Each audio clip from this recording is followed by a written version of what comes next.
안녕하십니까, 책돌입니다. 오늘 소개해드릴 책은 부의 그릇입니다. 저자는 J2, 출판사는 다른 상상입니다. 바로 본문을 보도록 하겠습니다. 부와 관련된 수많은 책을 읽으면서 부의 기준이 너무 높게 설정되어 있다는 걸 발견했다.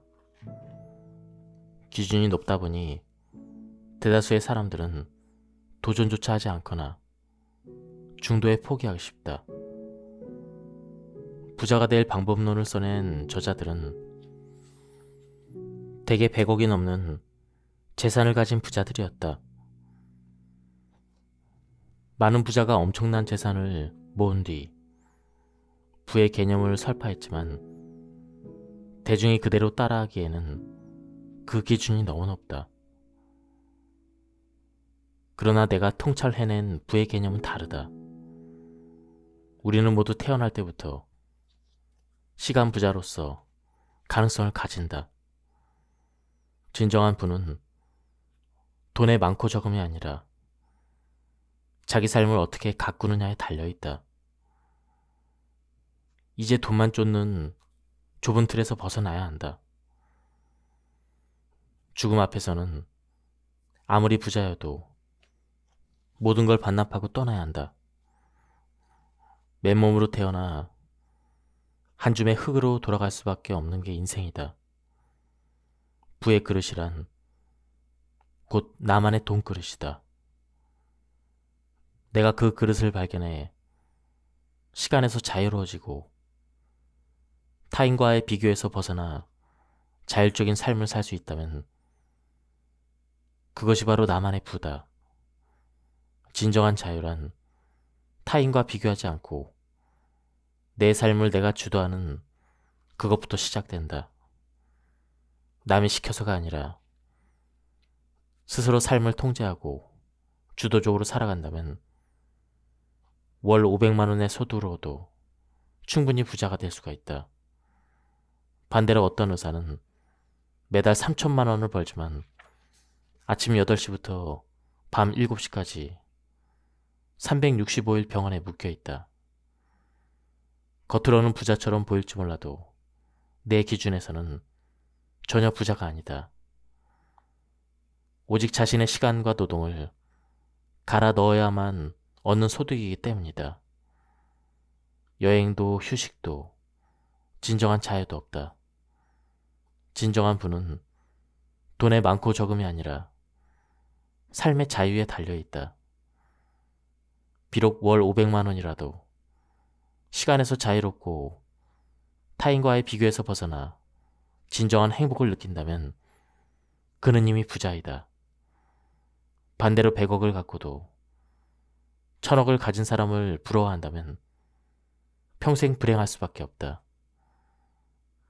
부의 그릇은 남이 아니라 내 마음속 기준으로 결정된다.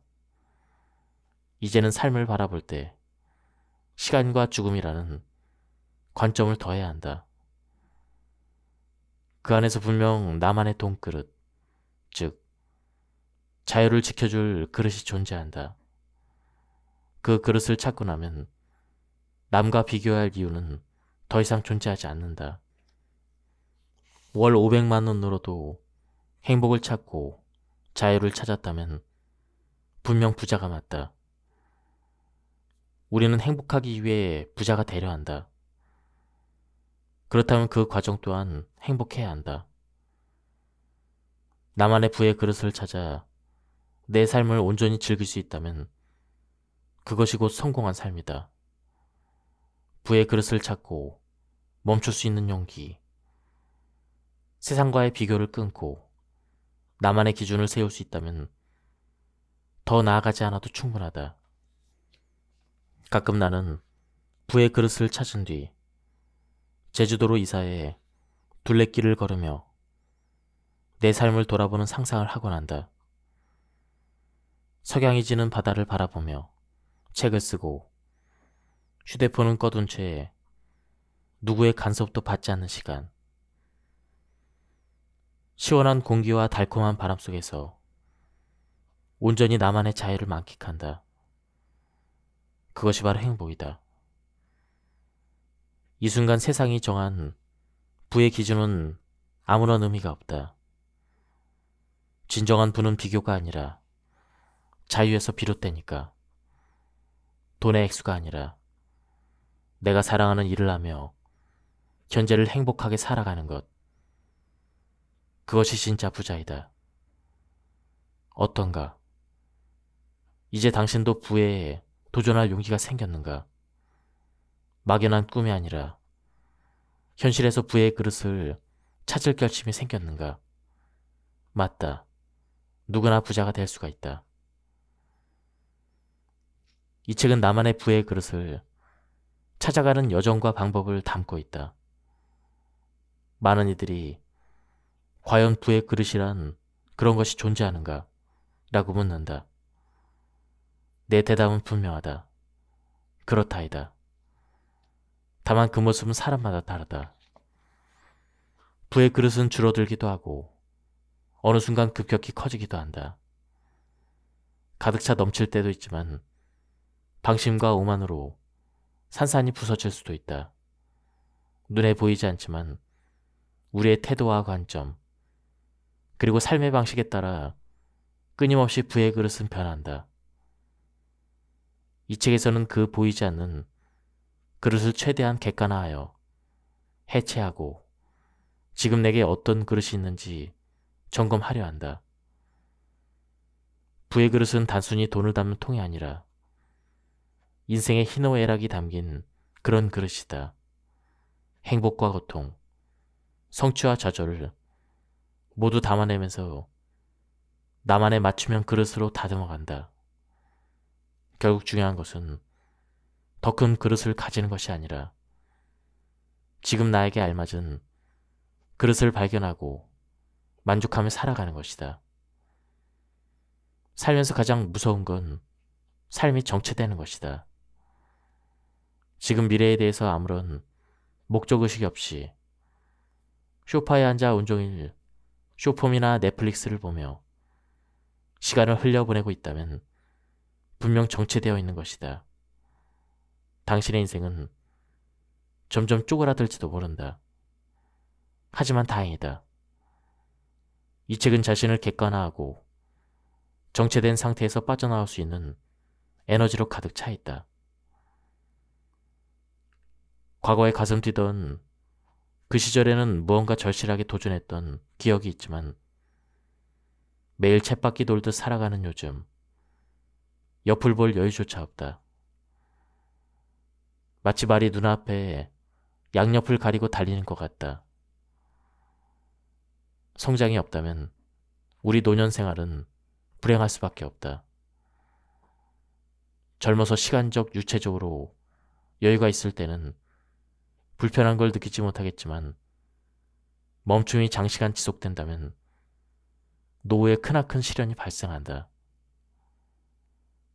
이 책의 목적은 철학이 담긴 단단한 부의 그릇을 찾는 것이다.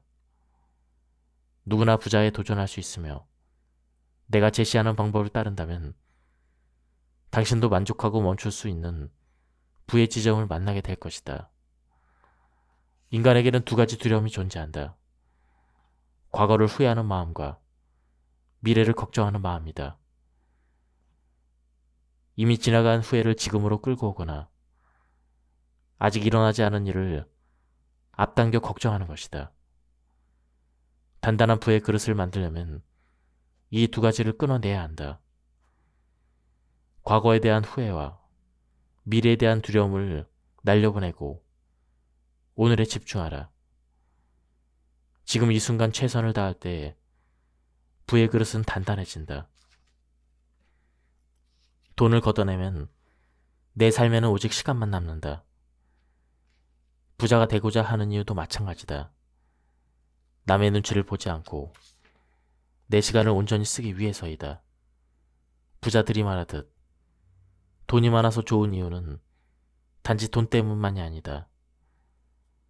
원하는 사람들과 의미 있는 시간을 보내고 진정으로 나 자신에게 집중하며 온전히 나를 위해 시간을 쓸 수 있기 때문이다. 결국 해답은 시간이다. 돈을 쫓지 말고 삶의 시간을 귀하게 여겨라. 진정한 부자의 목표는 단순히 많은 돈이 아니라 시간을 자유롭게 쓰며 원하는 삶을 누리는 데 있다. 돈만 쫓는다면 처음부터 무리한 방법으로 부에 도달하려 발버둥 칠 수밖에 없다. 그 과정에서 함정에 빠지거나 금세 지쳐 포기할 수가 있다. 결국 부와 멀어진다. 부자가 되는 길에는 반드시 시간이 필요하다. 시간을 더해야 나만의 부의 기준이 만들어진다.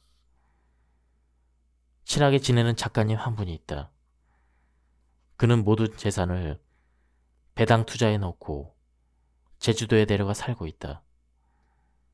배당금으로 월 400만 원, 글쓰기로 100만 원, 합쳐서 매달 500만 원의 수입을 얻는다. 부채는 전혀 없고 남들과의 비교도 내려놓았다. 오직 시간과 과정, 행복을 삶의 철학으로 삼아 현재를 온전히 누리며 자유롭게 살고 있다. 누구나 꿈꾸는 삶이지만 정작 우리는 그런 기준을 세우고도 용기 있게 실천하지 못한다. 나는 말한다. 월 500만 원으로도 충분히 부자가 될 수가 있다. 내가 원하는 부자의 기준은 두 가지다.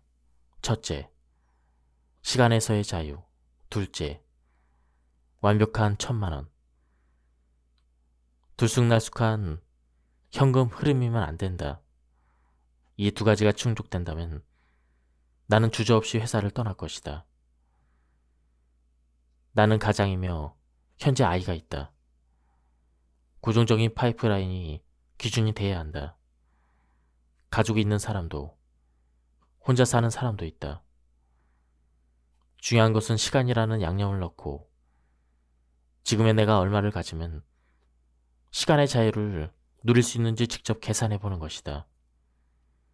그 기준이 만들어졌다면 그에 맞춰 도전하고 만족하면 된다. 더 이상 위를 올려다보며 비교하지 말자. 자신의 그릇만큼 채워 살아가는 것. 그것이 진짜 시간 부자이다. 마지막 순간, 돈은 의미가 없다. 눈을 감고 미래의 죽음 앞에 선 나를 떠올려보자.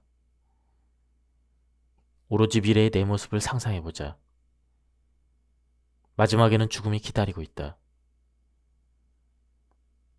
아무리 많은 부를 잃었다 해도 죽음 앞에서는 더 이상 돈이 필요 없다. 죽음 앞에 나를 상상하며 현재 내 부의 기준을 한번 성찰해보자. 예를 들어보자.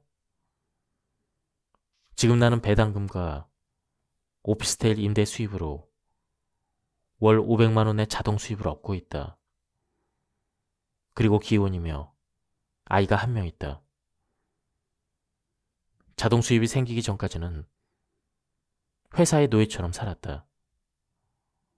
매일 마감에 쫓겨 야근을 밥 먹듯 했고 집에 돌아가면 아이는 이미 잠들어 있었다. 잦은 야근으로 몸도 망가져갔다. 이러다 회사를 다니며 죽을 수도 있겠다는 생각이 들었다. 그러다 5년 전 이렇게 끌려다니는 삶은 내 진짜 인생이 아니란 걸 깨달았다. 그때부터 자동 수입을 만들기 위해 치열하게 노력했다. 수많은 경제 서적을 읽고 강연과 모임을 쫓아다니며 주말조차 성장에 투자했다.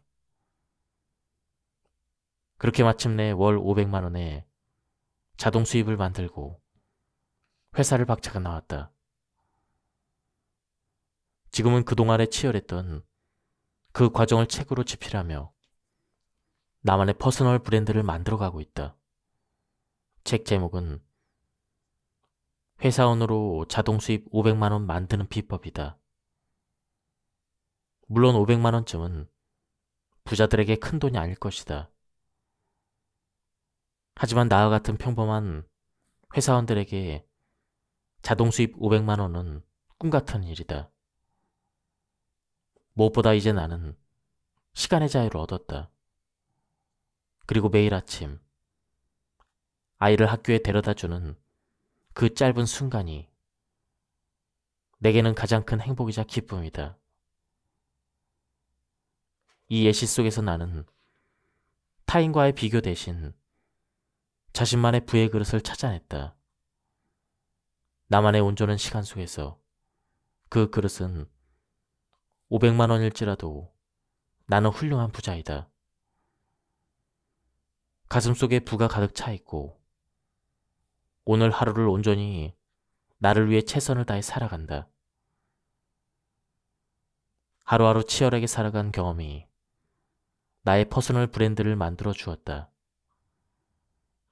나이 40에 은퇴해서 이제는 강단에서 강의하는 자신을 꿈꾼다. 자신이 정말 좋아하는 일을 찾았고 내면의 거인이 깨어나기 시작했다. 죽음 앞에서 부는 무용지물이다.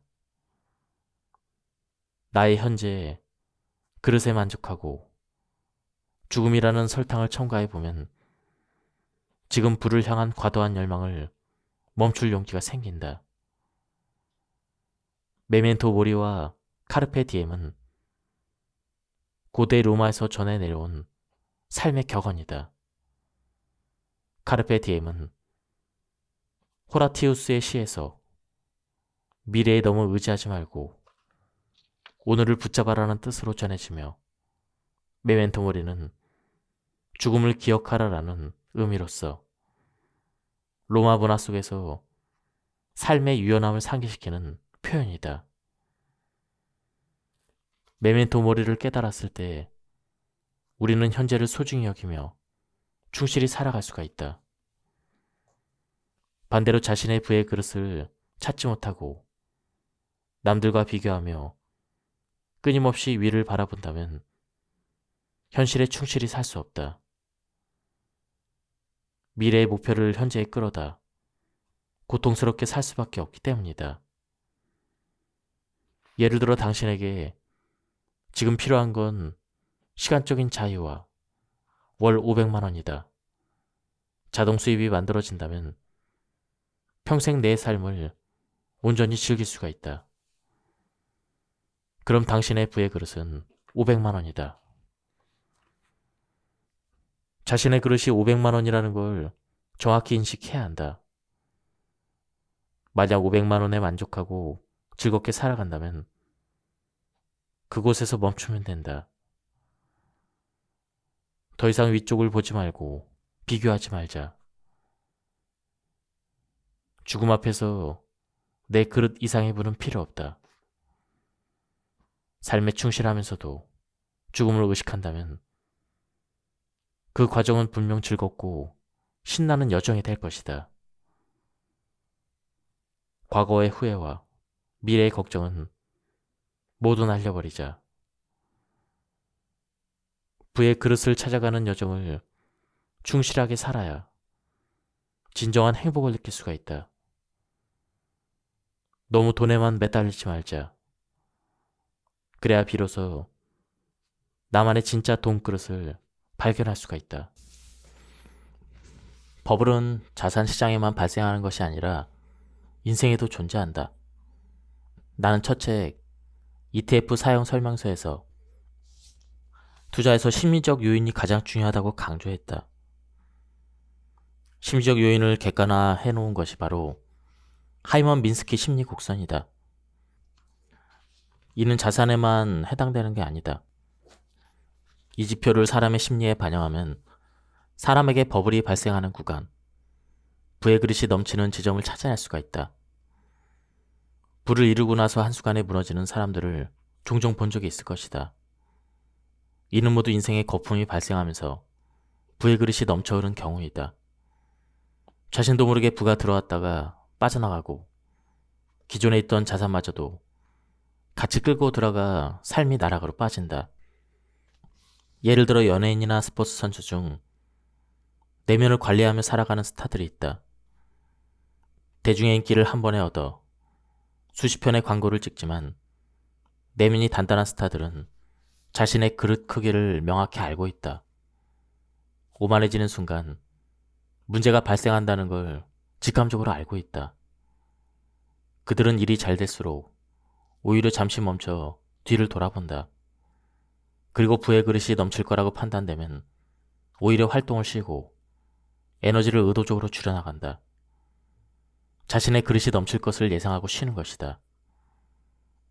만약 당장의 인기에 취해 무리하는 순간 부의 그릇이 한순간에 깨질 수 있다는 것을 알기 때문이다.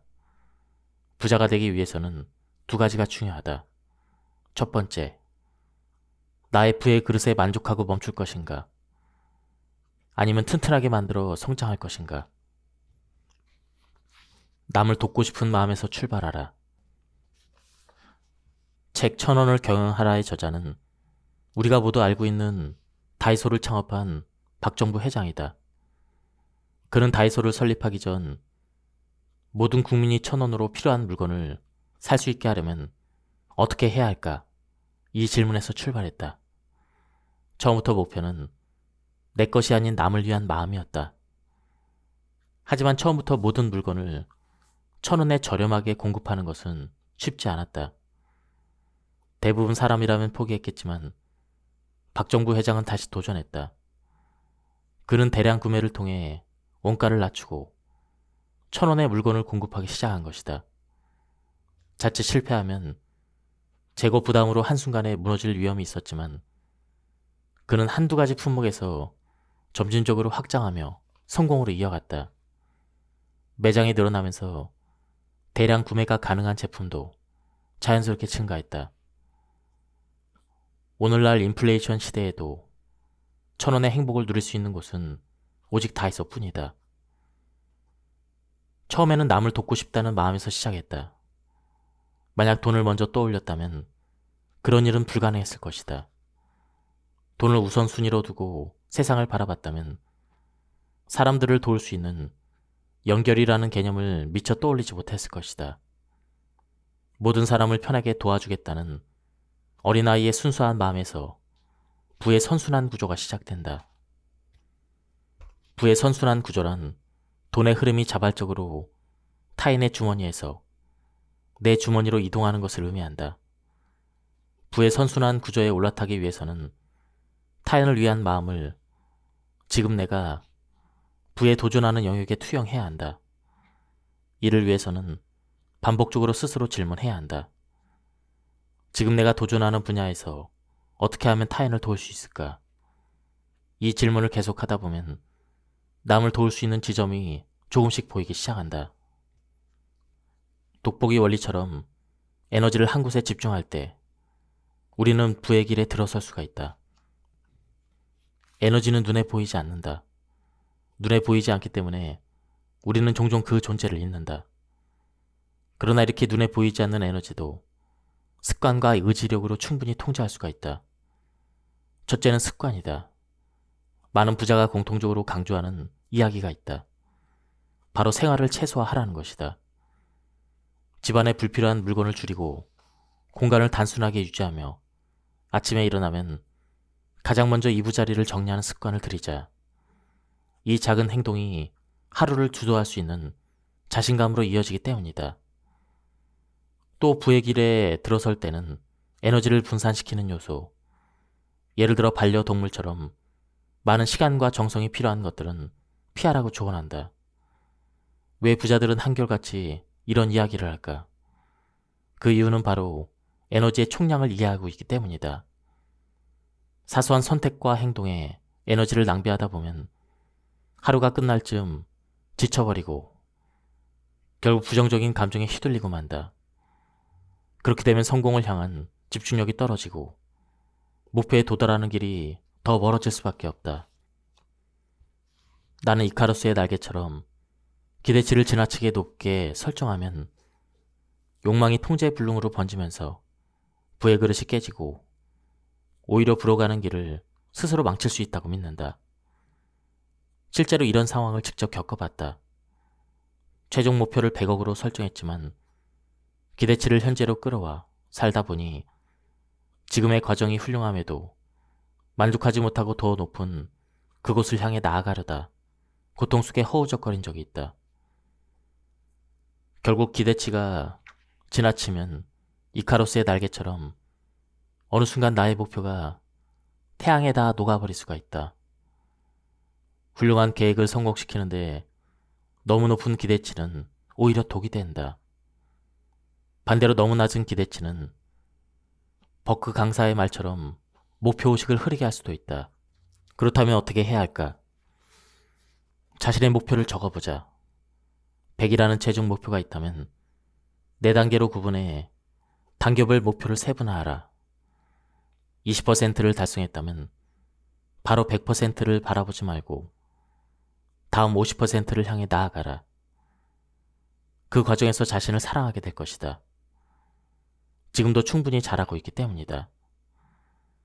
하루 1%의 성과를 오늘의 100%라고 생각해보자. 그러면 오늘 나는 목표에서 1%를 달성한 게 아니라 오늘의 과업을 100%로 달성한 셈이다. 작은 1%의 성과로 하루하루가 즐겁다. 그리고 계속해서 도전하고 싶어진다. 주식 투자를 하다 보면 하루에 10,000원씩 꾸준히 버는 것도 큰 즐거움이다. 매일매일 조금씩 버는 것부터가 시작이다. 처음에는 10,000원이지만 성과에 대한 만족과 차곡차곡 쌓이는 자신감 덕분에 더 큰 성공으로 나아간다. 하지만 한 번에 1,000,000원을 벌겠다고 기대치를 높게 잡으면 테마주, 급등주에 투자할 수밖에 없다. 하루 변동성이 큰 주식에 손을 대고 단기간에 몇백 %의 수익률을 꿈꾼다. 안 좋은 습관이 몸에 깊이 배면 잠깐의 초심자의 행운이 있을지 몰라도 결국 이카루스의 날개처럼 계좌는 녹아내린다.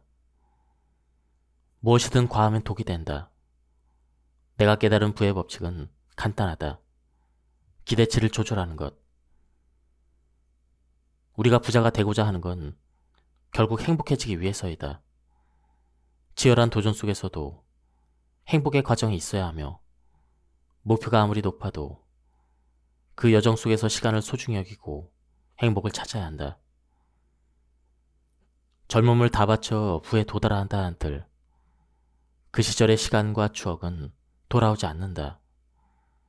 진정 현명한 사람은 열심히 살아가되 목표를 향한 길 중간중간 행복의 계단을 놓고 그 위를 함께 걸어 올라간다. 쉽지는 않다.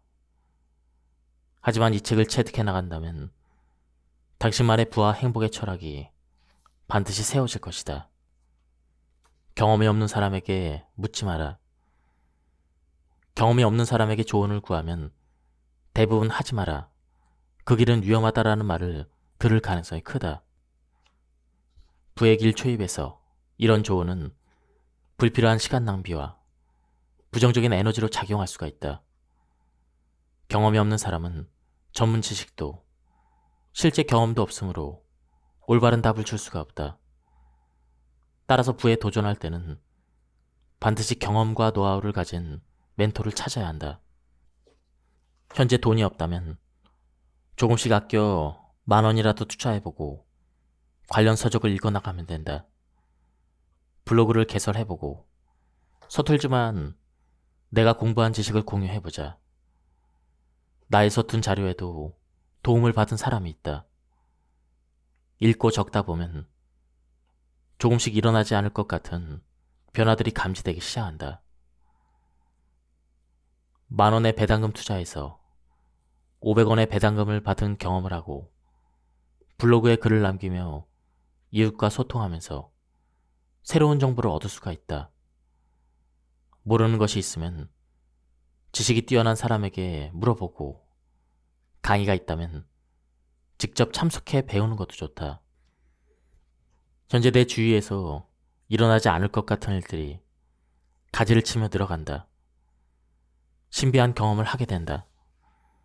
과거에는 없었던 변화들이 일어난다. 갈수록 자신감이 붙는다. 재미가 있다. 미래의 걱정이 줄어든다. 목표가 생기면 잠자던 심장이 다시 뛰기 시작한다. 심장에서 강력한 스파크가 일어난다. 아이들에게는 도전하는 아빠, 멋진 아빠, 미래를 준비하는 아빠로 비친다. 집안 분위기도 바뀐다. 도전하는 아빠에게 미래가 있다. 아내도 미래를 준비한다. 아이들도 부모의 이런 모습을 보며 진취적인 삶을 살아갈 가능성이 커진다. 온 가족이 긍정 에너지로 바뀌며 에너지 합주가 시작된다. 작은 시작과 행동이 온 가족의 에너지를 긍정적으로 바꿔놓는다. 저자는 성공을 이루려면 목표를 먼저 수립하는 것과 시각화가 중요하다고 설명하고 있습니다. 목표의 시각화. 목표를 시각화하려면 김승호 회장이 실천한 것처럼 눈에 잘 띄는 곳에 적어두는 것이 핵심이다. 자주 가는 공간이나 사용하는 물건, 곳곳에 목표를 적어두자. 이는 각자 선호하는 공간과 물건들이 있으므로 정해져 있는 건 아니다. 최대한 생활하면서 자주 볼 수 있는 곳이면 된다. 계획을 적어놓는 것만으로는 충분하지 않다. 시각화했음에도 성과가 없거나 포기하게 되는 이유는 이유를 모른 채 행동하기 때문이다. 목표를 적어 놓았다면 우리 내에 질문을 던져야 답을 찾을 수가 있다. 질문하지 않으면 단지 눈앞에 붙여놓은 글자일 뿐이다. 어떻게 목표에 도달할 수 있을까? 어떤 방법으로 목표에 도달할 수 있을까? 과거에 하던 방법이 아닌 목표에 도달할 수 있는 또 다른 방법이 있을까? 계속 실패하는데 보완하는 방법은 없을까? 질문을 하면 생각을 하게 되고, 생각하면 답을 찾게 되며 방법도 확장이 된다. 시각화했다면 반드시 스스로 질문하고 해결 방법을 찾으려 노력해야 한다. 방치하면 행동으로 이어지지 않는다. 성인이 하루를 보내고 그러고 나면 남는 에너지는 고작 40% 뿐이다. 이 에너지를 제대로 관리하지 못하면 성장은 멀어진다. 주변의 5사람을 성장 지향적인 사람으로 바꾸고 집안에 불필요한 물건을 정리해서 필요한 성장 도구로 채우는 것이 중요하다. 주변의 시각화에서 무엇보다 중요한 요소는 책을 읽고 글을 쓰는 것이다. 부자들 대부분이 책을 가까이 한다. 주변의 책이 늘 눈에 띄면 자연스럽게 독서할 환경이 형성된다. 책을 전략적으로 배치하는 것은 공간을 시각화하고 학습 습관을 길러내는 가장 효과적인 방법이다.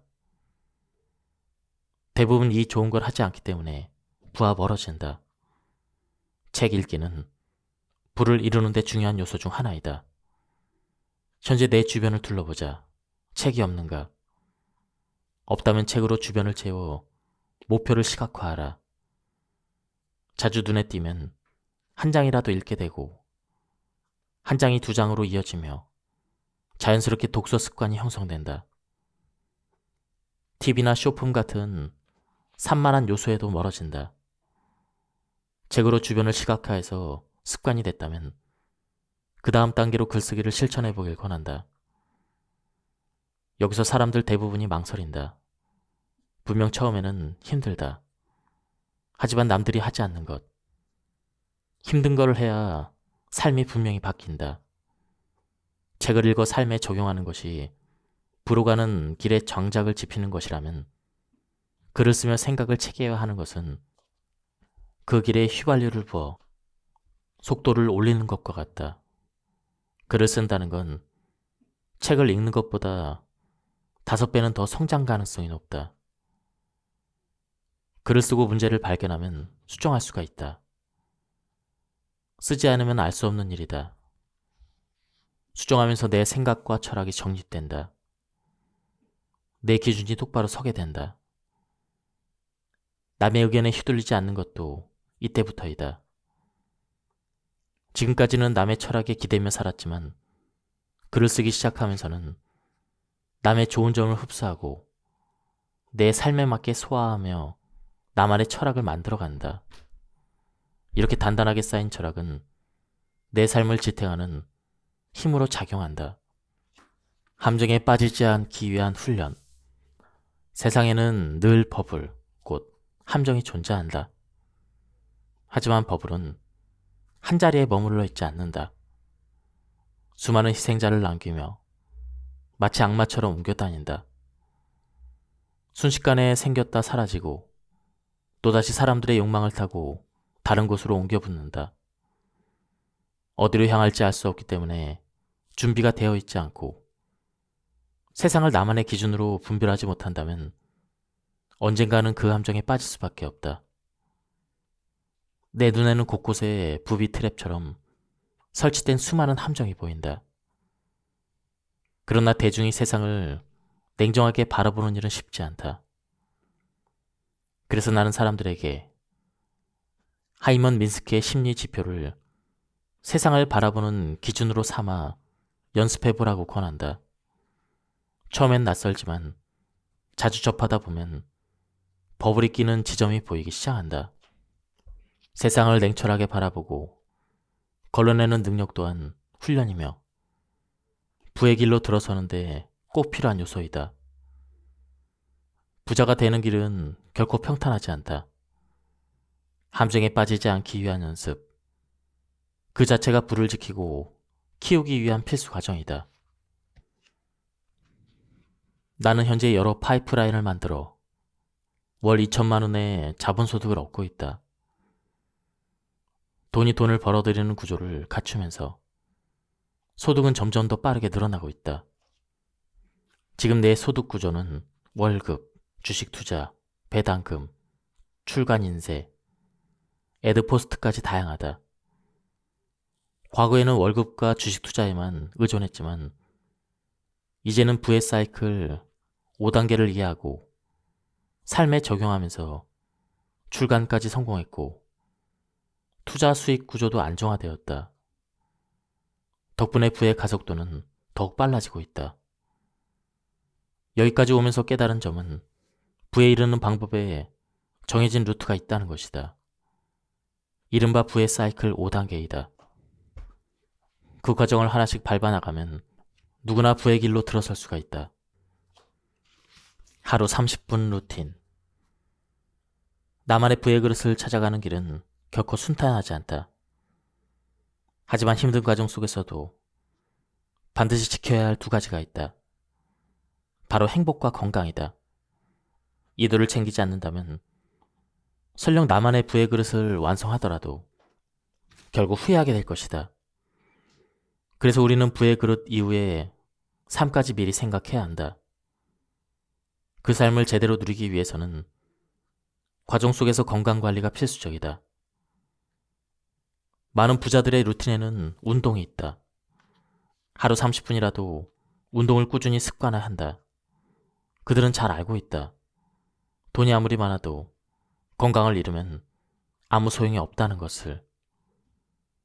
1,000억 원을 가지고 있어도 암에 걸려 한 달조차 버티지 못한다면 그 돈은 무의미해진다. 따라서 부의 그릇 이후의 삶을 건강하고 행복하게 꾸려나가며 그 안에 담긴 돈의 의미를 깨닫고 의미 있게 쓰기 위해서는 무엇보다 건강을 최우선으로 삼아야 한다. 지금 도전하는 과정 속에서도 하루 30분은 반드시 건강을 관리하는 시간을 위해서 비워둬야 한다. 건강보다 더 높은 가치는 세상에 존재하지 않는다. 이 사실을 되새기며 부의 그릇 이후의 삶을 건강이라는 토대 위에 다시 그려봐야 한다. 부자가 되기 위해서는 나만의 철학이 필요하다. 나만의 철학이란 결국 내 생각에 옷을 입히는 것과 같다. 부자가 된 사람이 방법론을 권한다 해도 대한민국의 4,500만 명이 모두 그처럼 될 수가 없다. 생각, 활용할 수 있는 시간, 실행력, 철학, 살아온 환경 모두가 다르기 때문이다. 아무리 훌륭한 방법이라도 내 삶에 딱 맞는 옷은 될 수 없다. 결국 내 철학 위에 그 기초 위에 다른 이의 철학을 덧 입혀야만 나에게 맞는 옷이 된다. 시행착오와 경험을 통해 그것을 재해석하고 쌓아나갈 때 비로소 나만의 성공 방정식이 완성되는 것이다. 과거 멘토의 강의를 들으러 갔을 때 일이다. 당시 나는 책 읽집필 중이었고 사인회에서 당신 덕분에 책을 쓰게 되었습니다라고 전했다. 그러나 멘토는 강의와 긴 사인 행렬로 분주해서 내 말을 깊이 들을 여유가 없었다. 그 순간 나는 중요한 깨달음을 얻었다. 멘토들 또한 자신의 삶으로 바쁘다는 것이다. 그리고 생각했다. 이제는 멘토의 삶을 쫓는 것을 멈추고 나만의 철학을 세워 언젠가는 그 위치까지 성장하는 것이 답이라는 걸. 그 뒤로는 나만의 철학과 방법을 정립하는 데 집중했다. 책을 출간한 뒤에는 더 이상 타인의 철학을 맹목적으로 따라하지 않았다. 나만의 색깔이 있다는 것을 알게 되었기 때문이다. 어느 날 서점에 들렀을 때 멘토의 책 옆에 내 책이 나란히 놓여 있는 것을 보고 비로소 내가 그와 어깨를 나란히 할 만큼 성장했음을 실감했다. 나만의 철학은 최고의 무기다. 배우고 습득하되 반드시 나만의 색깔로 변주해야 한다. 그렇게 세상에 단 하나뿐인 존재, 온리원으로 성장할 때 비로소 나만의 부의 방법이 탄생하는 것이다. 맹목적으로 따라하지 말라. 타인의 좋은 철학을 내 것으로 만들기 위해 가장 효과적인 방법은 인풋과 아웃풋으로 전환하는 것이다. 예를 들어 책에서 훌륭한 방법을 발견했다면 단순히 읽고 끝내지 말고 직접 실천해 본 뒤 그 경험을 내 생각으로 재해석해서 글로 남기는 것이다. 맹목적으로 따라하기보다는 내 기준에서 단점이 보이면 그 단점을 기록하고 나와 맞지 않았던 이유를 찾아내는 것이다. 또한 실천하는 과정에서 보완할 점이 있다면 내 방식과 철학으로 수정 보완하며 과정을 정리해야 한다. 그렇게 해야만 단순한 모방이 아니라 나만의 고유한 철학과 방법론으로 태어난다. 생각만 머릿속에 머물러 있다면 그냥 흘러다니는 공상일 뿐이다. 하지만 타인의 철학과 방법론을 내 색깔로 변주해 글과 기록으로 체계화하면 나만의 철학 한 조각이 생겨난다. 그리고 이런 철학이 하나둘 쌓일수록 최종적으로 내 삶의 토대가 완성되는 것이다. 결국 최종 단계는 타인을 무조건 따라하는 수준을 넘어서는 것이다. 좋은 방법들을 흡수해 나만의 방법론과 철학으로 빚어낼 때 세상에 단 하나뿐인 존재, 올리원의 삶을 살 수가 있다. 지금까지 이 책에 대한 리뷰를 모두 마쳤습니다. 이 책은 가독성이 굉장히 좋았고요. 저자의 경험에서 우러나온 조언들이 좋았습니다. 한번 책을 구해서 읽어보실 것을 추천드립니다. 여기서 리뷰를 마치도록 하겠습니다. 감사합니다. 안녕하십니까, 책도래입니다. 오늘 소개해드릴 책은 부의 그릇입니다. 저자는 J2, 출판사는 다른 상상입니다. 바로 본문을 보도록 하겠습니다. 부와 관련된 수많은 책을 읽으면서 부의 기준이 너무 높게 설정되어 있다는 걸 발견했다. 기준이 높다 보니 대다수의 사람들은 도전조차 하지 않거나 중도에 포기하기 쉽다. 부자가 될 방법론을 써낸 저자들은 대개 100억이 넘는 재산을 가진 부자들이었다.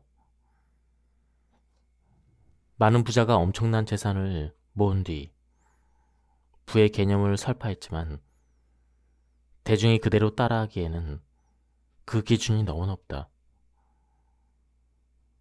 그러나 내가 통찰해낸 부의 개념은 다르다.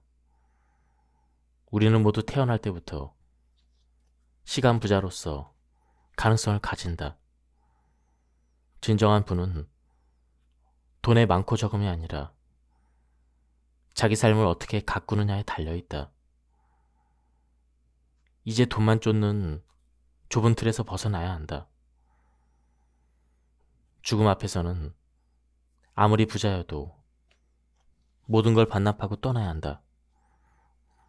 맨몸으로 태어나 한 줌의 흙으로 돌아갈 수밖에 없는 게 인생이다. 부의 그릇이란 곧 나만의 돈그릇이다. 내가 그 그릇을 발견해 시간에서 자유로워지고 타인과의 비교에서 벗어나 자율적인 삶을 살 수 있다면 그것이 바로 나만의 부다. 진정한 자유란 타인과 비교하지 않고 내 삶을 내가 주도하는 그것부터 시작된다.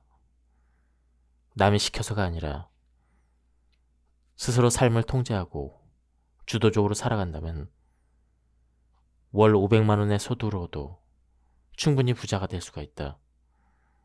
반대로 어떤 의사는 매달 3천만 원을 벌지만 아침 8시부터 밤 7시까지 365일 병원에 묶여 있다.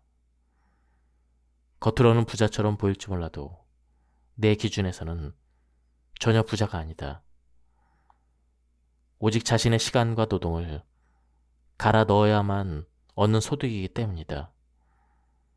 여행도 휴식도 진정한 자유도 없다. 진정한 부는 돈의 많고 적음이 아니라 삶의 자유에 달려있다.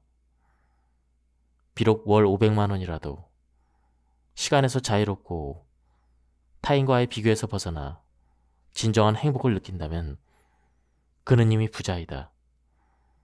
반대로 100억을 갖고도 1000억을 가진 사람을 부러워한다면 평생 불행할 수밖에 없다.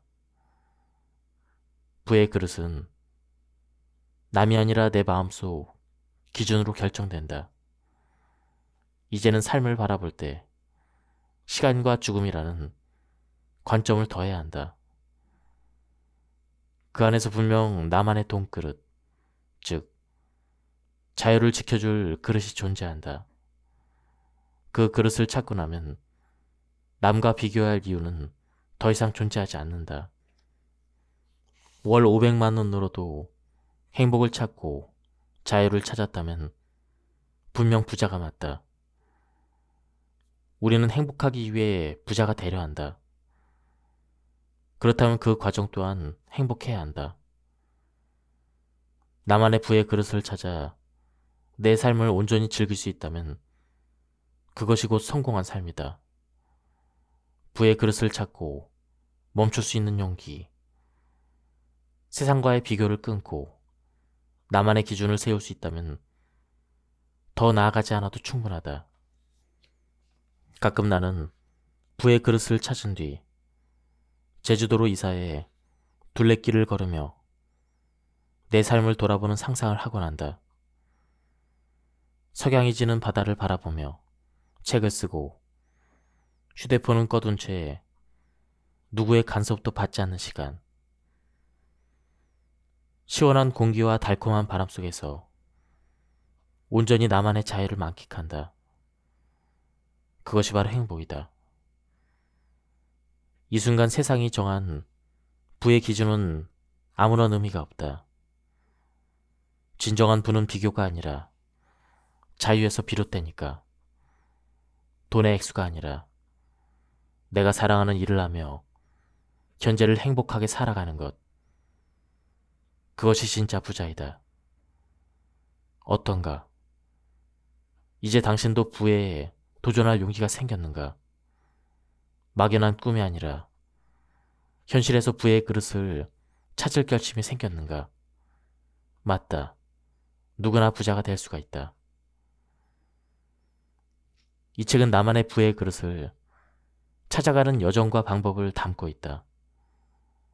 많은 이들이 과연 부의 그릇이란 그런 것이 존재하는가? 라고 묻는다. 내 대답은 분명하다. 그렇다이다. 다만 그 모습은 사람마다 다르다. 부의 그릇은 줄어들기도 하고 어느 순간 급격히 커지기도 한다. 가득 차 넘칠 때도 있지만 방심과 오만으로 산산이 부서질 수도 있다.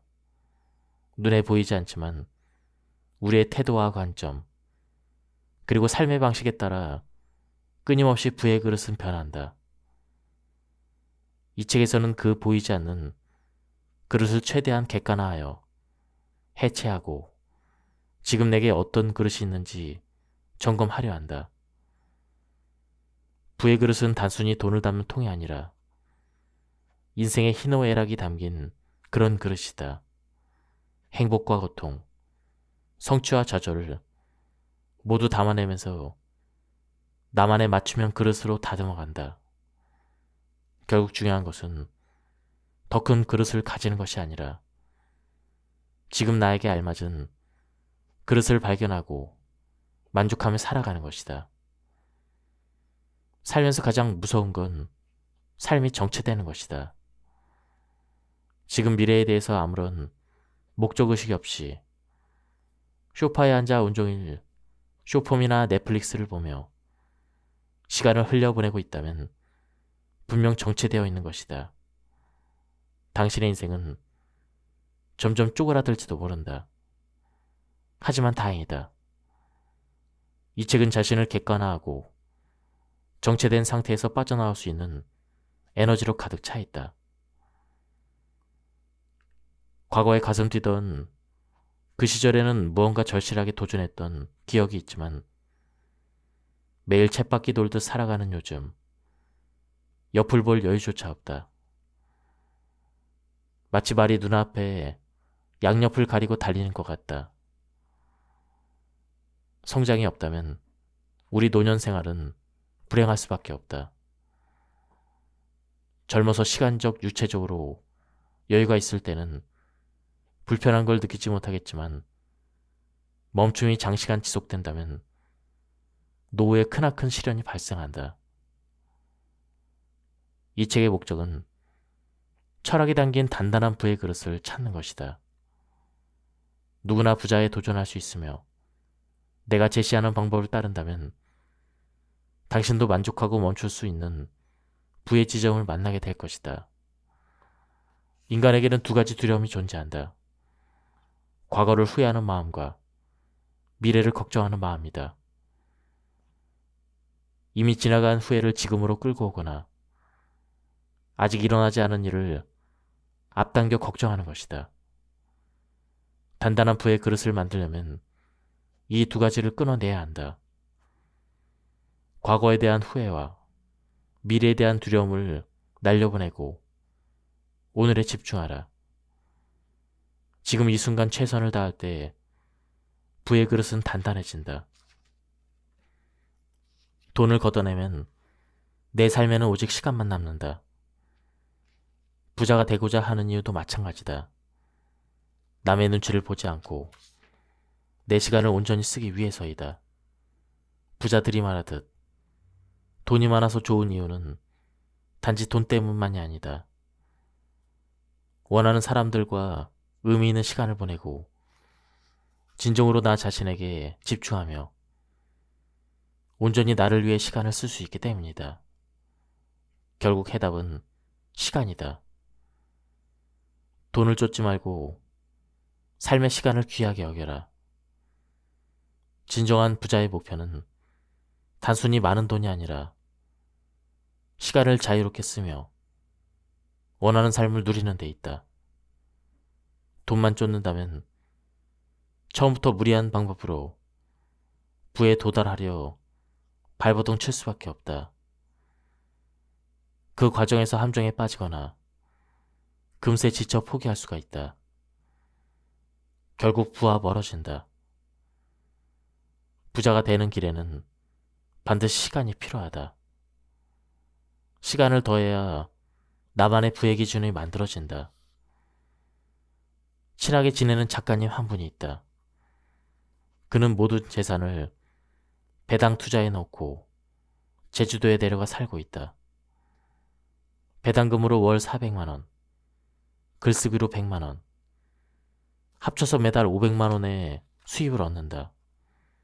부채는 전혀 없고 남들과의 비교도 내려놓았다. 오직 시간과 과정, 행복을 삶의 철학으로 삼아 현재를 온전히 누리며 자유롭게 살고 있다. 누구나 꿈꾸는 삶이지만 정작 우리는 그런 기준을 세우고도 용기 있게 실천하지 못한다. 나는 말한다. 월 500만 원으로도 충분히 부자가 될 수가 있다.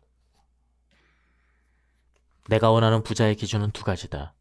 첫째, 시간에서의 자유. 둘째, 완벽한 1,000만 원.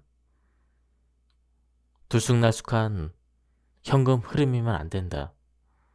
이 두 가지가 충족된다면 나는 주저없이 회사를 떠날 것이다. 나는 가장이며 현재 아이가 있다. 고정적인 파이프라인이 기준이 돼야 한다. 가족이 있는 사람도, 혼자 사는 사람도 있다.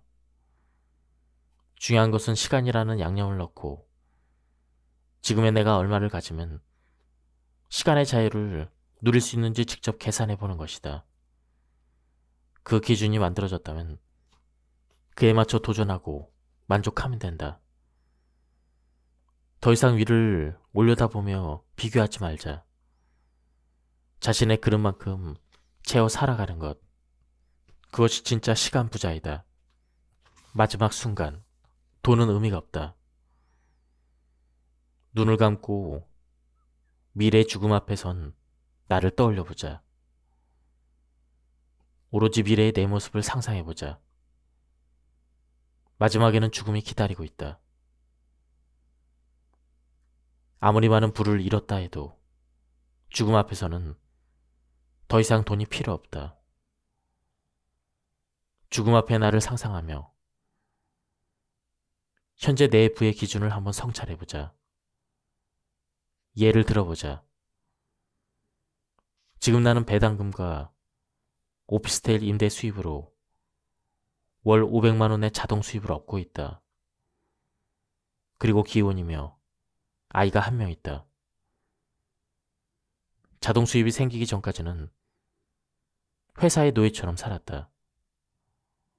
매일 마감에 쫓겨 야근을 밥 먹듯 했고 집에 돌아가면 아이는 이미 잠들어 있었다.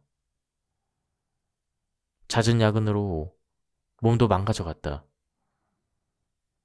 이러다 회사를 다니며 죽을 수도 있겠다는 생각이 들었다. 그러다 5년 전 이렇게 끌려다니는 삶은 내 진짜 인생이 아니란 걸 깨달았다. 그때부터 자동 수입을 만들기 위해 치열하게 노력했다. 수많은 경제 서적을 읽고 강연과 모임을 쫓아다니며 주말조차 성장에 투자했다. 그렇게 마침내 월 500만 원의 자동 수입을 만들고 회사를 박차가 나왔다.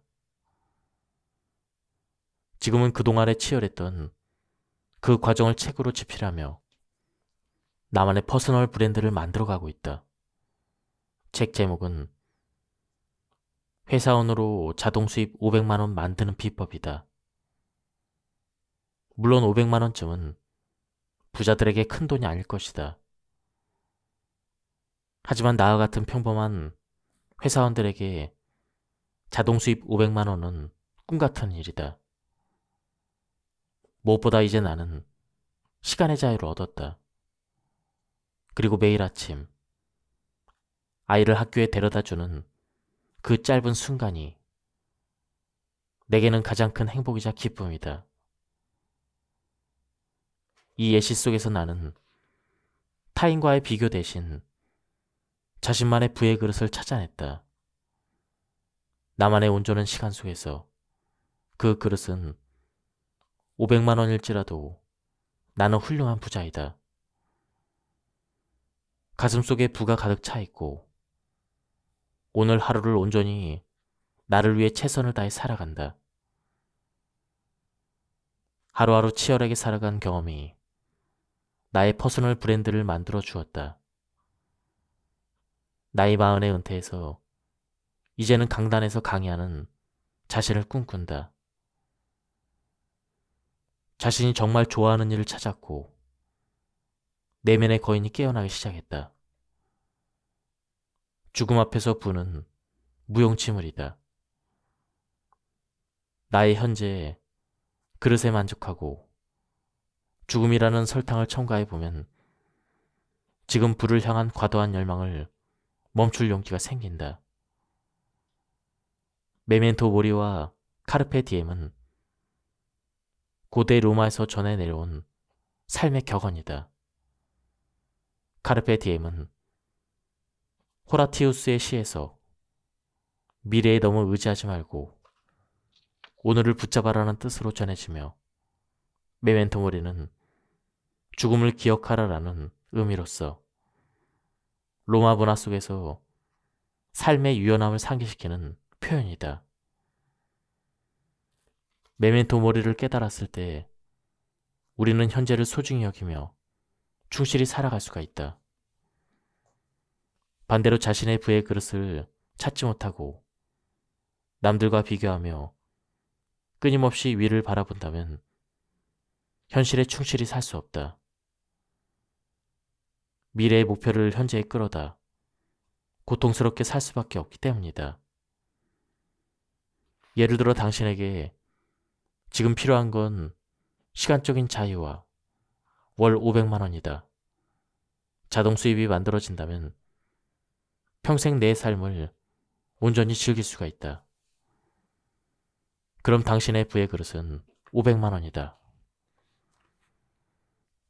자신의 그릇이 500만 원이라는 걸 정확히 인식해야 한다. 만약 500만 원에 만족하고 즐겁게 살아간다면 그곳에서 멈추면 된다. 더 이상 위쪽을 보지 말고 비교하지 말자. 죽음 앞에서 내 그릇 이상의 분은 필요 없다. 삶에 충실하면서도 죽음을 의식한다면 그 과정은 분명 즐겁고 신나는 여정이 될 것이다.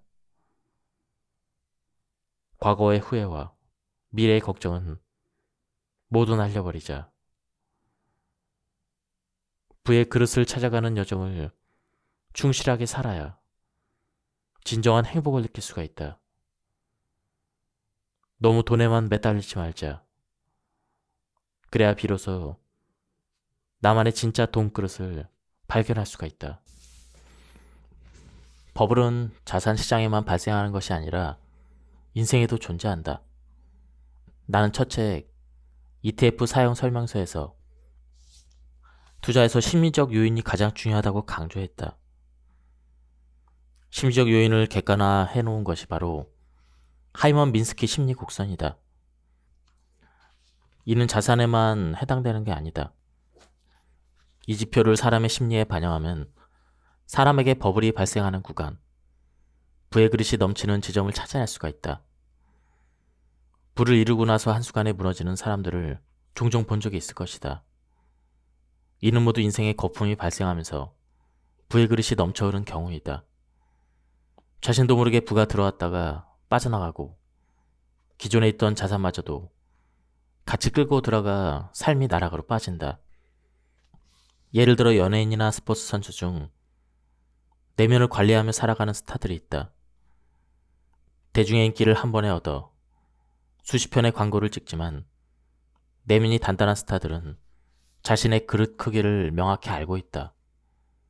오만해지는 순간 문제가 발생한다는 걸 직감적으로 알고 있다. 그들은 일이 잘 될수록 오히려 잠시 멈춰 뒤를 돌아본다. 그리고 부의 그릇이 넘칠 거라고 판단되면 오히려 활동을 쉬고 에너지를 의도적으로 줄여나간다. 자신의 그릇이 넘칠 것을 예상하고 쉬는 것이다. 만약 당장의 인기에 취해 무리하는 순간 부의 그릇이 한순간에 깨질 수 있다는 것을 알기 때문이다. 부자가 되기 위해서는 두 가지가 중요하다. 첫 번째, 나의 부의 그릇에 만족하고 멈출 것인가? 아니면 튼튼하게 만들어 성장할 것인가? 남을 돕고 싶은 마음에서 출발하라.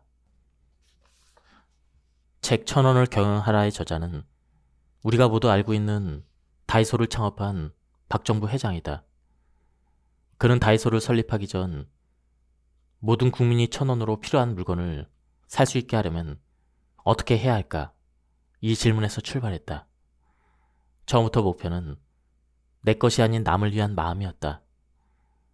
하지만 처음부터 모든 물건을 1,000원에 저렴하게 공급하는 것은 쉽지 않았다. 대부분 사람이라면 포기했겠지만 박정부 회장은 다시 도전했다. 그는 대량 구매를 통해 원가를 낮추고 1,000원의 물건을 공급하기 시작한 것이다. 자칫 실패하면 재고 부담으로 한순간에 무너질 위험이 있었지만 그는 한두 가지 품목에서 점진적으로 확장하며 성공으로 이어갔다. 매장이 늘어나면서 대량 구매가 가능한 제품도 자연스럽게 증가했다. 오늘날 인플레이션 시대에도 1,000원의 행복을 누릴 수 있는 곳은 오직 다이소 뿐이다. 처음에는 남을 돕고 싶다는 마음에서 시작했다. 만약 돈을 먼저 떠올렸다면 그런 일은 불가능했을 것이다. 돈을 우선순위로 두고 세상을 바라봤다면 사람들을 도울 수 있는 연결이라는 개념을 미처 떠올리지 못했을 것이다. 모든 사람을 편하게 도와주겠다는 어린아이의 순수한 마음에서 부의 선순환 구조가 시작된다. 부의 선순환 구조란 돈의 흐름이 자발적으로 타인의 주머니에서 내 주머니로 이동하는 것을 의미한다. 부의 선순환 구조에 올라타기 위해서는 타인을 위한 마음을 지금 내가 부에 도전하는 영역에 투영해야 한다. 이를 위해서는 반복적으로 스스로 질문해야 한다. 지금 내가 도전하는 분야에서 어떻게 하면 타인을 도울 수 있을까? 이 질문을 계속하다 보면 남을 도울 수 있는 지점이 조금씩 보이기 시작한다. 돋보기 원리처럼 에너지를 한 곳에 집중할 때 우리는 부의 길에 들어설 수가 있다. 에너지는 눈에 보이지 않는다. 눈에 보이지 않기 때문에 우리는 종종 그 존재를 잊는다. 그러나 이렇게 눈에 보이지 않는 에너지도 습관과 의지력으로 충분히 통제할 수가 있다. 첫째는 습관이다. 많은 부자가 공통적으로 강조하는 이야기가 있다. 바로 생활을 최소화하라는 것이다. 집안에 불필요한 물건을 줄이고 공간을 단순하게 유지하며 아침에 일어나면 가장 먼저 이부자리를 정리하는 습관을 들이자. 이 작은 행동이 하루를 주도할 수 있는 자신감으로 이어지기 때문이다. 또 부의 길에 들어설 때는 에너지를 분산시키는 요소, 예를 들어 반려동물처럼 많은 시간과 정성이 필요한 것들은 피하라고 조언한다. 왜 부자들은 한결같이 이런 이야기를 할까? 그 이유는 바로 에너지의 총량을 이해하고 있기 때문이다. 사소한 선택과 행동에 에너지를 낭비하다 보면 하루가 끝날 즈음 지쳐버리고 결국 부정적인 감정에 휘둘리고 만다. 그렇게 되면 성공을 향한 집중력이 떨어지고 목표에 도달하는 길이 더 멀어질 수밖에 없다.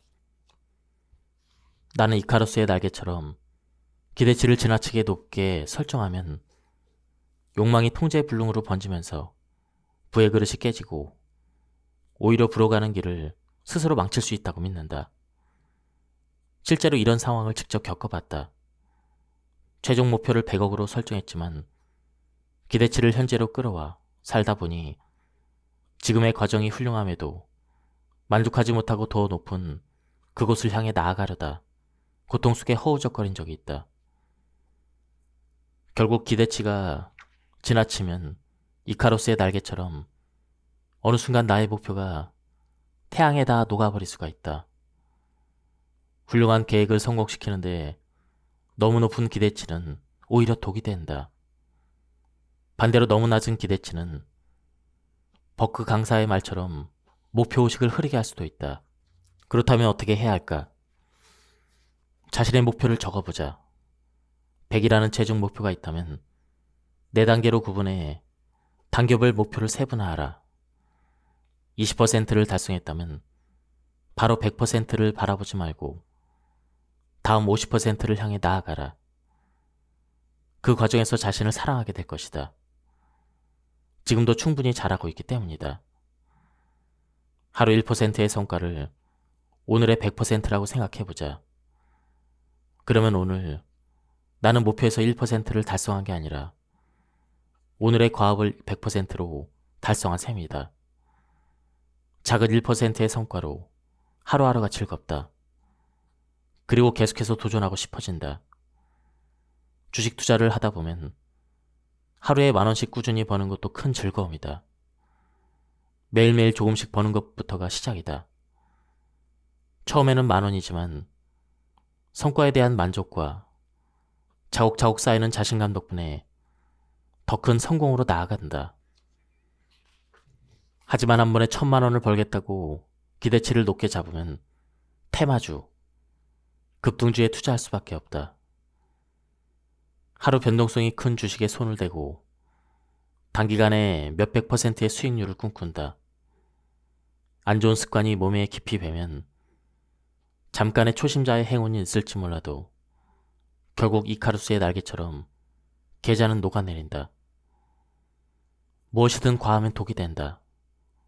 내가 깨달은 부의 법칙은 간단하다. 기대치를 조절하는 것. 우리가 부자가 되고자 하는 건 결국 행복해지기 위해서이다. 치열한 도전 속에서도 행복의 과정이 있어야 하며 목표가 아무리 높아도 그 여정 속에서 시간을 소중히 여기고 행복을 찾아야 한다. 젊음을 다 바쳐 부에 도달해야 한다 한들 그 시절의 시간과 추억은 돌아오지 않는다. 진정 현명한 사람은 열심히 살아가되 목표를 향한 길 중간중간 행복의 계단을 놓고 그 위를 함께 걸어 올라간다. 쉽지는 않다. 하지만 이 책을 체득해 나간다면 당신만의 부와 행복의 철학이 반드시 세워질 것이다. 경험이 없는 사람에게 묻지 마라. 경험이 없는 사람에게 조언을 구하면 대부분 하지 마라. 그 길은 위험하다라는 말을 들을 가능성이 크다.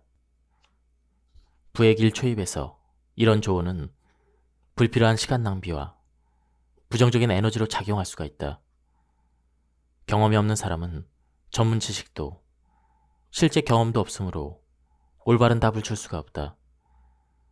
따라서 부에 도전할 때는 반드시 경험과 노하우를 가진 멘토를 찾아야 한다. 현재 돈이 없다면 조금씩 아껴 10,000원이라도 투자해보고 관련 서적을 읽어나가면 된다. 블로그를 개설해보고 서툴지만 내가 공부한 지식을 공유해보자. 나의 서툰 자료에도 도움을 받은 사람이 있다. 읽고 적다 보면 조금씩 일어나지 않을 것 같은 변화들이 감지되기 시작한다.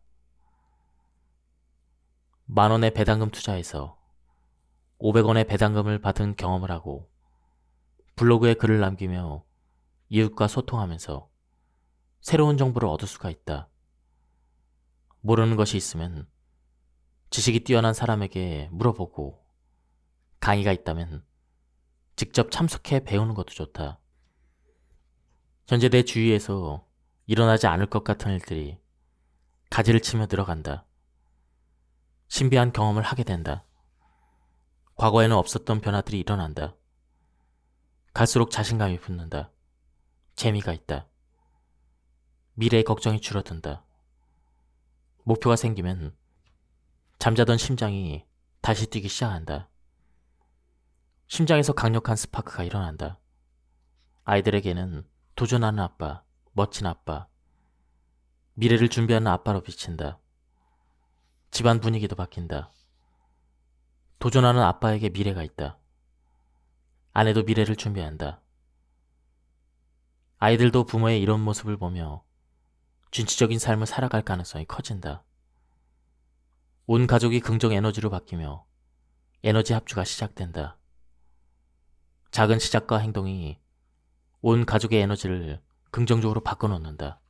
저자는 성공을 이루려면 목표를 먼저 수립하는 것과 시각화가 중요하다고 설명하고 있습니다. 목표의 시각화. 목표를 시각화하려면 김승호 회장이 실천한 것처럼 눈에 잘 띄는 곳에 적어두는 것이 핵심이다. 자주 가는 공간이나 사용하는 물건, 곳곳에 목표를 적어두자. 이는 각자 선호하는 공간과 물건들이 있으므로 정해져 있는 건 아니다. 최대한 생활하면서 자주 볼 수 있는 곳이면 된다. 계획을 적어놓는 것만으로는 충분하지 않다. 시각화했음에도 성과가 없거나 포기하게 되는 이유는 이유를 모른 채 행동하기 때문이다. 목표를 적어 놓았다면 우리 내에 질문을 던져야 답을 찾을 수가 있다. 질문하지 않으면 단지 눈앞에 붙여놓은 글자일 뿐이다. 어떻게 목표에 도달할 수 있을까? 어떤 방법으로 목표에 도달할 수 있을까? 과거에 하던 방법이 아닌 목표에 도달할 수 있는 또 다른 방법이 있을까? 계속 실패하는데 보완하는 방법은 없을까? 질문을 하면 생각을 하게 되고, 생각하면 답을 찾게 되며 방법도 확장이 된다. 시각화했다면 반드시 스스로 질문하고 해결 방법을 찾으려 노력해야 한다. 방치하면 행동으로 이어지지 않는다. 성인이 하루를 보내고 그러고 나면 남는 에너지는 고작 40% 뿐이다. 이 에너지를 제대로 관리하지 못하면 성장은 멀어진다. 주변의 5사람을 성장 지향적인 사람으로 바꾸고 집안에 불필요한 물건을 정리해서 필요한 성장 도구로 채우는 것이 중요하다. 주변의 시각화에서 무엇보다 중요한 요소는 책을 읽고 글을 쓰는 것이다. 부자들 대부분이 책을 가까이 한다. 주변의 책이 늘 눈에 띄면 자연스럽게 독서할 환경이 형성된다.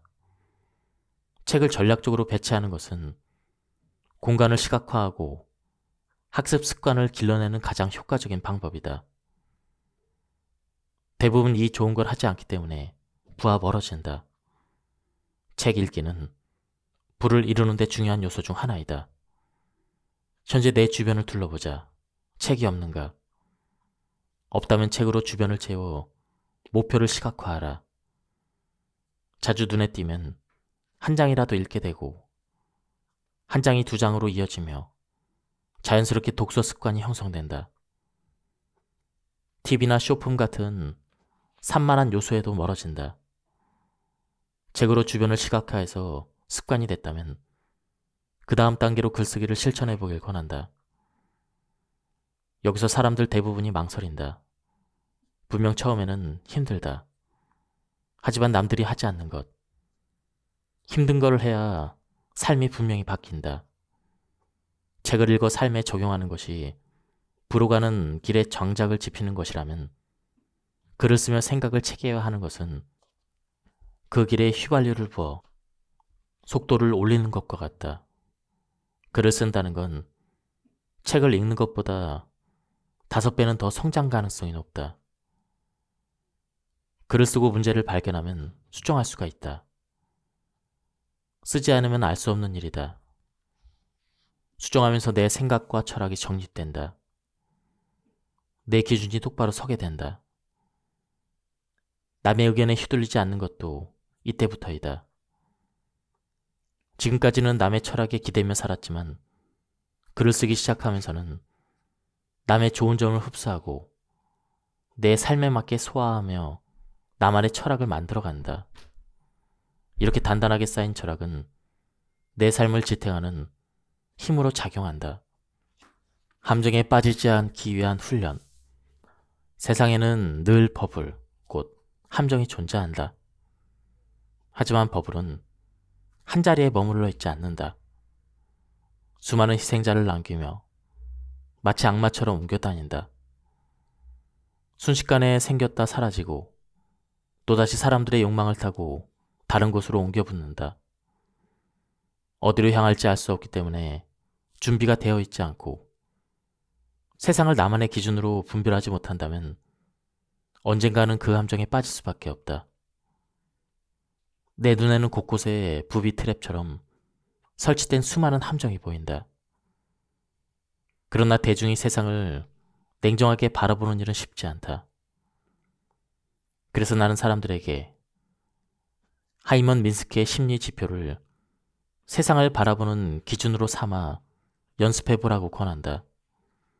처음엔 낯설지만 자주 접하다 보면 버블이 끼는 지점이 보이기 시작한다. 세상을 냉철하게 바라보고 걸러내는 능력 또한 훈련이며 부의 길로 들어서는데 꼭 필요한 요소이다. 부자가 되는 길은 결코 평탄하지 않다. 함정에 빠지지 않기 위한 연습. 그 자체가 부를 지키고 키우기 위한 필수 과정이다. 나는 현재 여러 파이프라인을 만들어 월 2천만 원의 자본소득을 얻고 있다. 돈이 돈을 벌어들이는 구조를 갖추면서 소득은 점점 더 빠르게 늘어나고 있다. 지금 내 소득 구조는 월급, 주식 투자, 배당금, 출간 인세, 애드포스트까지 다양하다. 과거에는 월급과 주식 투자에만 의존했지만 이제는 부의 사이클 5단계를 이해하고 삶에 적용하면서 출간까지 성공했고 투자 수익 구조도 안정화되었다. 덕분에 부의 가속도는 더욱 빨라지고 있다. 여기까지 오면서 깨달은 점은 부에 이르는 방법에 정해진 루트가 있다는 것이다. 이른바 부의 사이클 5단계이다. 그 과정을 하나씩 밟아나가면 누구나 부의 길로 들어설 수가 있다. 하루 30분 루틴. 나만의 부의 그릇을 찾아가는 길은 결코 순탄하지 않다. 하지만 힘든 과정 속에서도 반드시 지켜야 할 두 가지가 있다. 바로 행복과 건강이다. 이들을 챙기지 않는다면 설령 나만의 부의 그릇을 완성하더라도 결국 후회하게 될 것이다. 그래서 우리는 부의 그릇 이후에 삶까지 미리 생각해야 한다. 그 삶을 제대로 누리기 위해서는 과정 속에서 건강관리가 필수적이다. 많은 부자들의 루틴에는 운동이 있다. 하루 30분이라도 운동을 꾸준히 습관화한다. 그들은 잘 알고 있다. 돈이 아무리 많아도 건강을 잃으면 아무 소용이 없다는 것을. 1,000억 원을 가지고 있어도 암에 걸려 한 달조차 버티지 못한다면 그 돈은 무의미해진다. 따라서 부의 그릇 이후의 삶을 건강하고 행복하게 꾸려나가며 그 안에 담긴 돈의 의미를 깨닫고 의미 있게 쓰기 위해서는 무엇보다 건강을 최우선으로 삼아야 한다. 지금 도전하는 과정 속에서도 하루 30분은 반드시 건강을 관리하는 시간을 위해서 비워둬야 한다. 건강보다 더 높은 가치는 세상에 존재하지 않는다. 이 사실을 되새기며 부의 그릇 이후의 삶을 건강이라는 토대 위에 다시 그려봐야 한다. 부자가 되기 위해서는 나만의 철학이 필요하다. 나만의 철학이란 결국 내 생각에 옷을 입히는 것과 같다. 부자가 된 사람이 방법론을 권한다 해도 대한민국의 4,500만 명이 모두 그처럼 될 수가 없다. 생각, 활용할 수 있는 시간, 실행력, 철학, 살아온 환경 모두가 다르기 때문이다. 아무리 훌륭한 방법이라도 내 삶에 딱 맞는 옷은 될 수 없다. 결국 내 철학 위에 그 기초 위에 다른 이의 철학을 덧 입혀야만 나에게 맞는 옷이 된다. 시행착오와 경험을 통해 그것을 재해석하고 쌓아나갈 때 비로소 나만의 성공 방정식이 완성되는 것이다. 과거 멘토의 강의를 들으러 갔을 때 일이다. 당시 나는 책 읽지필 중이었고 사인회에서 당신 덕분에 책을 쓰게 되었습니다라고 전했다. 그러나 멘토는 강의와 긴 사인 행렬로 분주해서 내 말을 깊이 들을 여유가 없었다. 그 순간 나는 중요한 깨달음을 얻었다. 멘토들 또한 자신의 삶으로 바쁘다는 것이다. 그리고 생각했다. 이제는 멘토의 삶을 쫓는 것을 멈추고 나만의 철학을 세워 언젠가는 그 위치까지 성장하는 것이 답이라는 걸. 그 뒤로는 나만의 철학과 방법을 정립하는 데 집중했다. 책을 출간한 뒤에는 더 이상 타인의 철학을 맹목적으로 따라하지 않았다. 나만의 색깔이 있다는 것을 알게 되었기 때문이다. 어느 날 서점에 들렀을 때 멘토의 책 옆에 내 책이 나란히 놓여있는 것을 보고 비로소 내가 그와 어깨를 나란히 할 만큼 성장했음을 실감했다. 나만의 철학은 최고의 무기다. 배우고 습득하되 반드시 나만의 색깔로 변주해야 한다. 그렇게 세상에 단 하나뿐인 존재, 온리원으로 성장할 때 비로소 나만의 부의 방법이 탄생하는 것이다. 맹목적으로 따라하지 말라. 타인의 좋은 철학을 내 것으로 만들기 위해 가장 효과적인 방법은 인풋과 아웃풋으로 전환하는 것이다. 예를 들어 책에서 훌륭한 방법을 발견했다면 단순히 읽고 끝내지 말고 직접 실천해 본 뒤 그 경험을 내 생각으로 재해석해서 글로 남기는 것이다. 맹목적으로 따라하기보다는 내 기준에서 단점이 보이면 그 단점을 기록하고 나와 맞지 않았던 이유를 찾아내는 것이다. 또한 실천하는 과정에서 보완할 점이 있다면 내 방식과 철학으로 수정 보완하며 과정을 정리해야 한다. 그렇게 해야만 단순한 모방이 아니라 나만의 고유한 철학과 방법론으로 태어난다. 생각만 머릿속에 머물러 있다면 그냥 흘러다니는 공상일 뿐이다. 하지만 타인의 철학과 방법론을 내 색깔로 변주해 글과 기록으로 체계화하면 나만의 철학 한 조각이 생겨난다. 그리고 이런 철학이 하나둘 쌓일수록 최종적으로 내 삶의 토대가 완성되는 것이다. 결국 최종 단계는 타인을 무조건 따라하는 수준을 넘어서는 것이다. 좋은 방법들을 흡수해 나만의 방법론과 철학으로 빚어낼 때 세상에 단 하나뿐인 존재, 올리원의 삶을 살 수가 있다. 지금까지 이 책에 대한 리뷰를 모두 마쳤습니다. 이 책은 가독성이 굉장히 좋았고요. 저자의 경험에서 우러나온 조언들이 좋았습니다. 한번 책을 구해서 읽어보실 것을 추천드립니다. 여기서 리뷰를 마치도록 하겠습니다. 감사합니다.